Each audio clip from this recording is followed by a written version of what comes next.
कक्षा 9 के सभी विद्यार्थियों, लो जी आपको आज मैं हिंदी का आपका एनुअल एग्जाम का पेपर समझाऊंगा, यानी कि वार्षिक परीक्षा का जो पेपर है वह किस तरह का आएगा, कितने आपके सही विकल्प रहेंगे, कितने रिक्त स्थान आने हैं, कितने प्रश्न रहेंगे, पूरा सोल्यूशन तो रहे हूं। आप तो बढ़िया ध्यान से और अच्छे समझना है, ठीक है।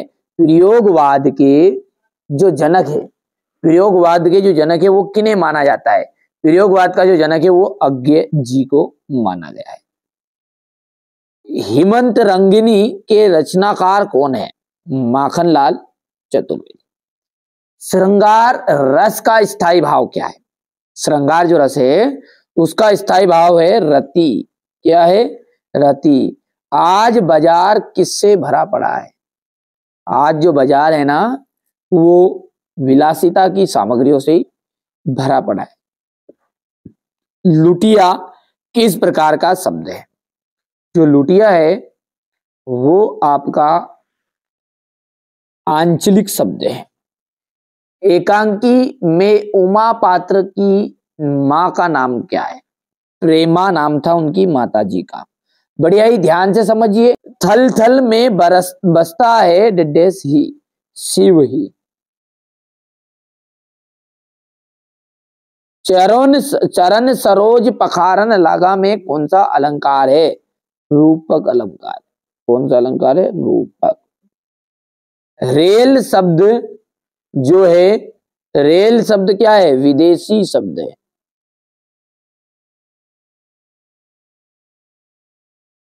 रेल क्या है? विदेशी शब्द है। हम हाथी पे जुत पाया हम बैल है, तो ये आपका आ जाएगा हल आ जाएगा। दाढ़े तिब्बत में सबसे खतरे की जगह है।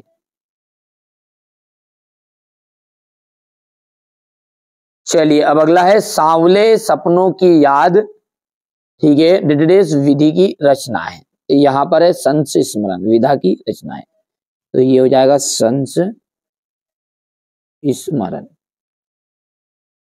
हो गया। कामयानी क्या है आपका? एक महाकाव्य है। क्या है? महाकाव्य। चपला देवी द्विवेदी युग। और आकाश का जो पर्यायवाची शब्द होता है वो नभ और गगन। गोपाल प्रसाद क्या थे? वकील थे पेशे से। प्रसिद्ध संत स्मरण महादेवी वर्मा। चांदी का कटोरा, इसका जाएगा महात्मा गांधी। ठीक है भैया, यहां तक हो गया है। अब आगे बढ़ते हैं तो सत्य असत्य आ जाएगा। चलिए अगली बार है, अब अगला है अपना सत्य सत्य। तो छायावाद के जो जनक है ना वो सुमित्रा नंदन पंत माने जाते हैं। ठीक है, तो ये बात आपकी गलत है, असत्य है। अलंकार का सामान्य अर्थ होता है गहना, ये आपका सत्य है। विलासिता की सामग्रियां बाजार में कम मिलती है, ये आपका असत्य है। ही मात्र भर निपात शब्द है, ये आपका सत्य जाएगा। हरिशंकर परसाई ने कोई कहानी नहीं लिखी थी, ये आपका असत्य रहने वाला है। रसखान किसके भक्त थे? रसखान जो है ना श्री कृष्ण के भक्त। संचारी भावों की संख्या कितनी मानी जाती है? तो संचारी भावों की संख्या 33। आज कौन सा जीवन दर्शन आ रहा है? उपभोक्तावाद। अंधकार शब्द का तद्भव क्या है? अंधेरा। परदादी ने आधा लोटा पानी किसको पिला दिया? चोर को।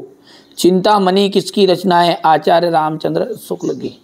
हो गया इतना। ये देखो भैया, अब यहाँ पर एक चीज है, यहाँ पर मैंने ये लिखा था इसे कि संचारी भावों की संख्या 33 है, लेकिन छल को 34 माना गया है। ये किसने बताया है? महाकवि देव ने। अब ये गिनती में क्यों नहीं आया? क्योंकि भाई साहब जो बड़े विद्वान है ना उन्होंने कह दिया अरे वाह आई नहीं, ये तो हो गया खत्म, तो ये उनको लिस्ट में नहीं लिया बेचारे का, छोटा मोटा का। ठीक है, तो इसलिए 33 ही माननी है, मतलब इस चौथे को प्राथमिकता नहीं मिली। आ गया राम भक्ति शाखा की प्रमुख विशेषताएं बताइए। नई कविता की 2 विशेषताएं लिखते हुए 2 कवियों के नाम लिखेगा। इस संसार में सच्चा संत कौन कहलाता है? बंद द्वार की साकल खोलने के लिए लद्दाख ने क्या उपाय सुझाया है? कालांदी कुल कदम्ब की डारन में कौन सा अलंकार है? कवि ने गांव को हरता जनमन क्यों कहा है? कवि ने पीपल को बड़ा बुजुर्ग क्यों कहा है? समझाइए। सुमित्रा नंदन पंत के भाव सौंदर्य की दो विशेषताएं लिखिए। महाकाव्य और खंडकाव्य में अंतर लिखिएगा। रौद्र रस की परिभाषा लिखिए। हो गया। यमक अलंकार की परिभाषा उदाहरण सहित, सवैया छंद की परिभाषा आपको देनी है, उदाहरण सहित बताना है। नाटक और एकांकी में अंतर लिखिए। ये हो गया यहाँ से। रेखा चित्र किसे कहते हैं? महादेवी वर्मा की भाषा शैली की विशेषताएं बताइए। प्रेमचंद की दो रचनाओं के नाम। किन घटनाओं से पता चलता है कि हीरा और मोती में गहरी दोस्ती थी? ये क्वेश्चन नंबर आपका 14 रहेगा। ध्यान से देखते जाओ, फटाफट फटाफट स्क्रीनशॉट लो, है ना। समास किसे कहते हैं, इसके भेद बताइए। तद्भव शब्द किसे कहते हैं? मृत्यु का तरल दूत किसे कहा गया है और क्यों? समाज में महिलाओं को उचित गरिमा दिलाने हेतु तो आप कौन कौन से प्रयास कर सकते हैं? निम्नलिखित काव्यांश का संदर्भ भाव प्रसंग सहित भावार्थ लिखिए। पका पकी के कार्य ने सब जग रहा भुलान, निरपक होई के हरि भजे सोई संत सुजान।